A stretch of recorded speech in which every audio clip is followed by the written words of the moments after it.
Bonsoir Patrick. Bonsoir, M. Mélenchon. La laïcité, sujet délicat, parfois sujet inflammable, qui est pourtant le ciment de notre République. Vous avez lu avec attention le programme de Jean-Luc Mélenchon, Patrick, et vous avez plusieurs précisions à lui demander. Oui, sur la laïcité, qui est un des fondements de votre combat politique, Jean-Luc Mélenchon, et qui figure en bonne place dans votre programme, l'Avenir en commun. Vous en rappelez les principes, pas de religion dans les affaires publiques, et inversement, liberté de culte, liberté de croyance, pas de stigmatisation des croyants.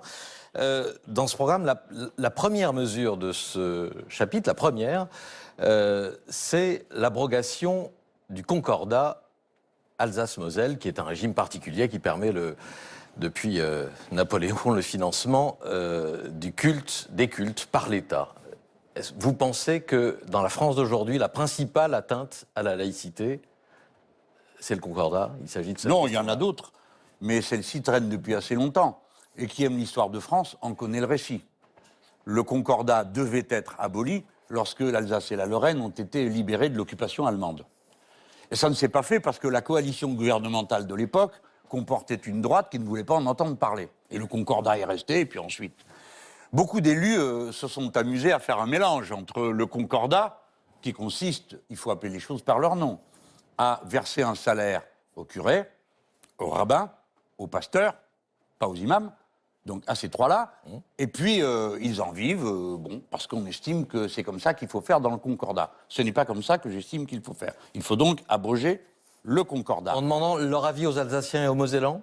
Attendez, j'étais juste en train de raconter le lien entre les deux. Pourquoi pas? Pourquoi pas? Il y a eu un sondage qui donnait une majorité écrasante. Oui, mais il n'y a pas beaucoup d'élus, sauf des insoumis en Alsace, qui sont favorables à l'abrogation du concordat. Il y a aussi une population en Alsace, oui. Et peut-être que cette population apprécierait qu'on mette un terme au concordat. Si on fait bien la distinction entre le concordat, question religieuse, et le statut social. Parce que souvent, quand je suis allé là-bas, à chaque fois on me disait « Oui, mais notre statut social, il n'est pas en question, le statut social. » Ça n'a rien à voir. Compris. Ouais. Mais j'en profite, puisque nous en parlons, de manière à disperser l'éventuelle confusion qu'il pourrait avoir sur ce sujet.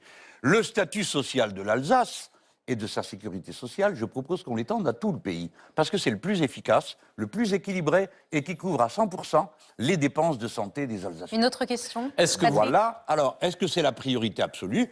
C'est une des priorités la plus facile à régler. De même que le statut en Guyane, qui date de Charles X, pourrait lui aussi devenir la laïcité en Guyane, la laïcité en Alsace, comme partout ailleurs, sur le territoire français. Après, le président de la République, moi je préfère vous en informer, n'a pas à être chanoine du pape et d'être le chanoine de Latran. Je trouve que c'est quelque chose qui n'est pas acceptable. Vous abandonnerez ce titre? Oui, de même que je ne permettrai pas qu'on oblige les femmes ministres du gouvernement de se conformer à des rites vestimentaires qui sont ceux de tel ou tel pays, qui ne supportent pas que les femmes viennent nu-tête ou en cheveux, comme on disait autrefois. Je ne le permettrai pas. Alors, puisque vous avez cité quelques exemples, est-ce que vous pensez toujours, comme vous l'avez écrit, que l'Église catholique représente une menace bien plus sérieuse pour la laïcité que le culte musulman?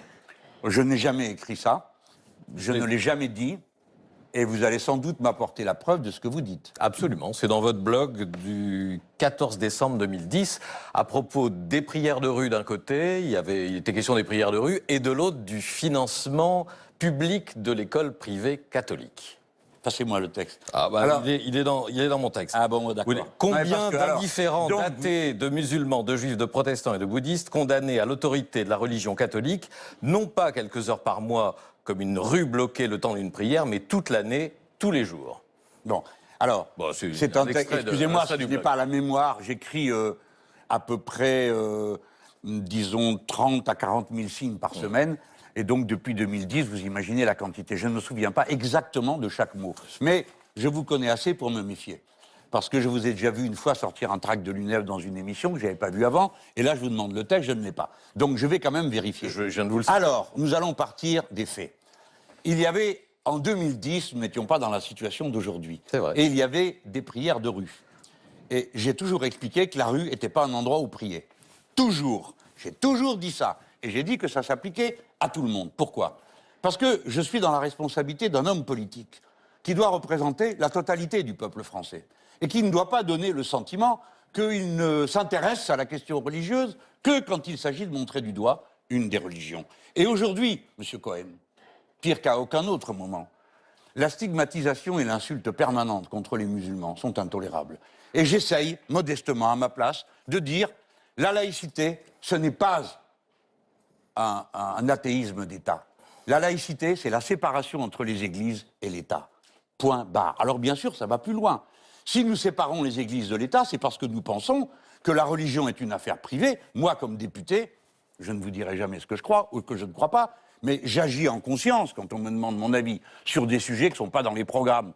Par exemple, la PMA, procréation médicalement assistée, qu'est-ce qu'on en pense? Ça a été des débats. Je peux agir en fonction de ma morale personnelle, mais du mandat que j'aurais demandé aux gens. Voilà. Mais pourquoi nous faisons ça? Parce que dans nos sociétés, grâce à la Grande Révolution, grâce à la Commune de Paris, la laïcité a fini par devenir un bien commun, arraché de haute lutte en 1905. Patrick. Mais tous les pays ne pensent pas qu'on peut séparer la religion de l'État. En France, oui. Et 9 musulmans sur 10, parce qu'il faut arrêter de tourner autour du pot, 9 musulmans Justement. sur 10 pensent que la laïcité est une bonne chose. Et la séparation des églises et de l'État, en France du moins, hein, je parle pour la France.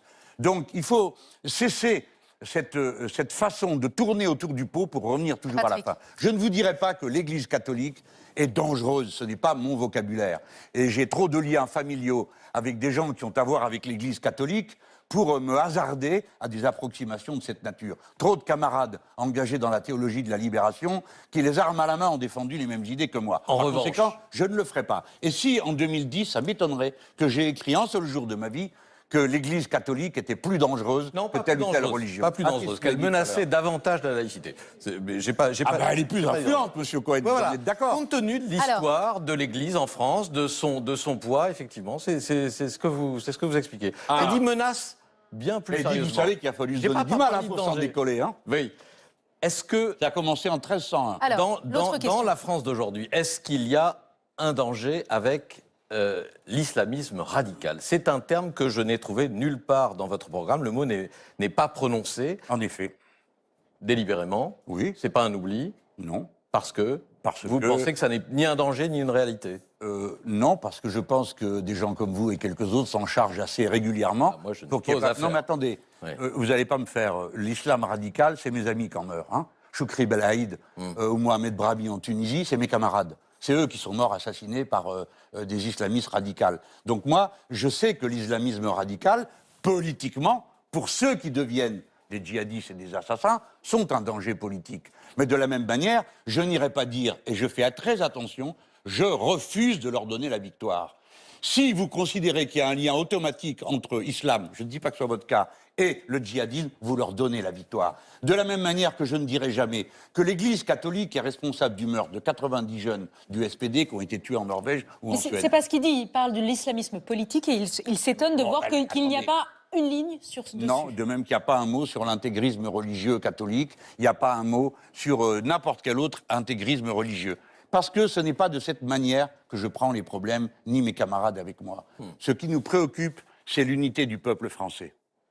Et l'unité du peuple français est menacée par cette manière permanente de montrer d'une manière infâme une de nos communautés dans ce C'est pour pays. ça que vous avez refusé et que vous réclamez, d'ailleurs, c'est dans votre programme aussi, l'abrogation de la loi séparatisme qui s'intitule en réalité loi confortant les principes de la République. Et vous êtes monté Oui. à la tribune de l'Assemblée Absolument. nationale. Vous prétendez que cette loi est dirigée contre les musulmans, qu'elle ouvre la porte à un déferlement contre les musulmans. Est-ce que vous avez parfois croisé un musulman qui réclame, ou est-ce que vous n'avez jamais croisé plutôt de musulmans qui réclament que l'État le protège des fanatiques de sa propre religion et qu'on le débarrasse de cette pression intégriste et prosélyte et qui réclament le type de mesures qui sont Ah bon? dans la loi contre le séparatisme? Ben, c'est M. Cohen que vous n'avez pas suivi les débats à l'Assemblée. Je les ai parfaitement suivis. Bon. Alors, Par si on conséquent, parle du vous ne fond... pouvez pas me dire que ce ne fut pas un déferlement. On a tout entendu pendant ces journées. Mais moi, je ne vous parle pas des débats, je vous interminables. parle des mesures et du contenu Mais du les projet. mesures ne contiennent pratiquement rien d'autre que des menaces sur les libertés. Par exemple, les associations... Étendre la neutralité dans les services publics ou permettre la fermeture des écoles privées hors contrat ou des écoles clandestines, Mais je ça pensais existe que vous déjà. seriez Écoutez, sensible. Monsieur Cohen, pardon, on va pas refaire le débat de l'Assemblée là. Je vois que vous reprenez à votre compte les arguments de Non, la non, majorité ce sont les mesures. et de la droite et de l'extrême droite de l'Assemblée, mais vous en avez le droit, c'est normal. On est une démocratie. Mais s'il vous plaît, ce n'est pas, dans cette loi, il n'y a pas une disposition nouvelle sinon contre la liberté. Parce que le droit de fermer une école hors contrat, qui ne respecte pas les enfants, ou qui est une secte, existe déjà dans la loi. La répression contre les prêches incendiaires ou provocateurs de violence et de haine existe déjà dans la loi. Il n'y a rien dans ce texte, sinon une énorme gesticulation pour intimider, insulter et pour finir des mesures qui réduisent les libertés. L'obligation pour les associations de signer une déclaration sur une charte laïque est grotesque. Tout le monde dans ce pays est obligé d'appliquer la loi. Mais on a voulu faire une démonstration et on a entendu à cette occasion des choses qui ont blessé en profondeur une partie de la population. Savez-vous, malgré tout, ne l'oubliez jamais, dans les années 50, 90% des Français se disaient catholiques. Aujourd'hui, 60% des Français disent qu'ils n'ont pas de religion en particulier. C'est donc à l'homme politique, à la femme politique, de faire ce qu'il faut pour qu'on arrive à vivre ensemble en discernant toujours, avec le plus grand soin, le violent, l'assassin, le meurtrier, celui qui appelle à la haine, et la masse des braves gens qui n'a rien à voir avec Patrick, une dernière question. Qu'il faut que vous, évidemment, que vous dénoncez. Est-ce que la laïcité qui nous donne le droit absolu d'aimer une religion nous donne aussi le droit de la détester pourvu qu'on ne rejette pas les personnes qui la pratiquent? Ça va de soi. Donc, c'est le droit à l'islamophobie? Comment? Non, alors, on n'est pas obligé de détester les autres. Vous détestez les araignées? Est-ce que vous détestez les araignées? Non, pas particulièrement. Non, mais il y a des gens, ils ne supportent pas. Quatrième animal. Voilà. Attention. Ça porte un nom, c'est une phobie. Au début, moi, je n'utilisais pas le mot islamophobie. Parce que je me disais, mais je ne vois pas pourquoi ils disent phobie. Maintenant, j'ai compris. Quand je vois le nombre de gens qui, obsessionnellement, dès qu'il est question d'islam, deviennent fous, disent n'importe quoi, des braves gens, le reste du temps. Mais dès qu'il s'agit de ça, sont pris par des peurs paniques. Pourquoi, à votre avis, Jean-Luc Mélenchon? Je ne sais pas, ils ont leur raison. Ils ont vu des attentats, on leur a dit que c'était de la faute des musulmans. Alors ils l'ont cru peut-être. Bon, le droit à l'islamophobie, vous croyez qu'il y en a qui s'en privent aujourd'hui de l'islamophobie? Vous avez le sentiment qu'il faut que, à l'occasion d'une campagne présidentielle, on vienne ici dire « Oui, vous avez le droit de vous haïr, c'est une très bonne idée ».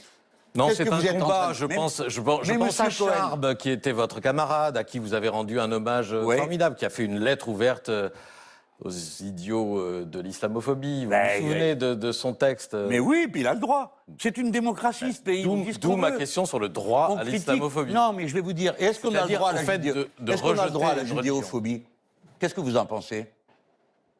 Est-ce qu'on a le droit à la judéophobie? Je vous réponds, non, c'est stupide. La phobie est stupide. La phobie est stupide.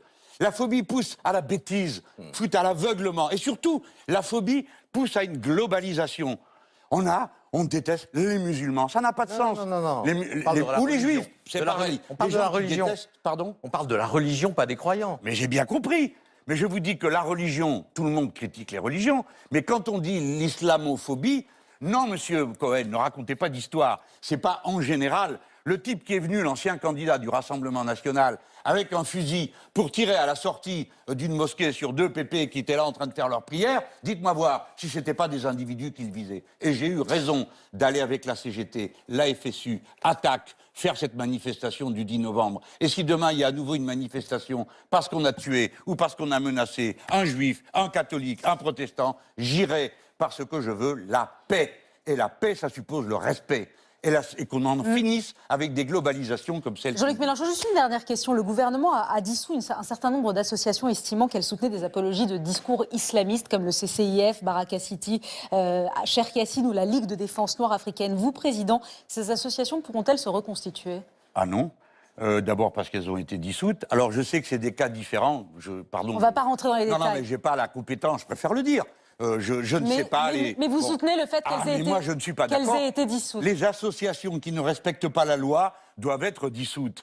Mais la priorité pour moi, ça va être d'abord de dissoudre les organisations d'extrême droite. Parce que pour l'instant, ceux qui s'arment, ceux qui s'organisent, ceux qui menacent, qui font des menaces de mort, c'est l'extrême droite. Aujourd'hui, hein. Et d'ailleurs, les services de renseignement du pays nous préviennent depuis 3 ou 4 ans que c'est là que se trouve le danger. Parce que ce sont des gens qui peuvent commettre des actes qui ensuite déclencheraient de véritables incendies. Alors ça, oui, ça, je le ferai. Les morts, c'était en 2015, les morts, c'était quand même le terrorisme islamiste. Plus de 200 morts sur notre... Mais bien sûr, Ouais, mais personne ne va dire le contraire. Droite. Non, Attendez, parce que vous dites, la plus grande menace aujourd'hui, c'est le terrorisme d'extrême droite, c'est les groupements d'extrême droite. Je reprends juste ce que vous dites. On laisse tomber, on oublie. Non, je suis juste menacé de mort, alors vous êtes sympathique. Non, mais bien sûr, et ça, c'est tout à fait Non, mais attendez, quelqu'un a fait des essais de tir, fait des vidéos là-dessus, me menace de mort. La moitié de mon groupe politique est menacé de mort par l'extrême droite. Jean-Luc Mélenchon, c'est parfaitement condamnable. Vous avez raison. En 2015, comme on a tué 200 personnes, aujourd'hui, nous n'avons qu'à nous taire. Il n'y a rien à dire. Eh bien alors, mais Madame Salamé, faites preuve de sens de la mesure aussi. Mais... Comprenez qu'on ne peut pas renvoyer tout le monde dos à dos. Mais c'est vous. Je ne vous dis pas que l'islamisme, je ne vous dis pas que le terrorisme islamique ne soit pas un danger. Je ne vous dis pas qu'il n'ait pas tué des gens. Je vous dis qu'à l'heure à laquelle nous parlons, le plus grand danger qui se présente pour nous, un certain nombre d'entre nous, c'est l'extrême droite, puisqu'il menace de nous tuer. Qu'est-ce que vous voulez qu'il nous menace de plus ? Jean-Luc Mélenchon, merci Patrick.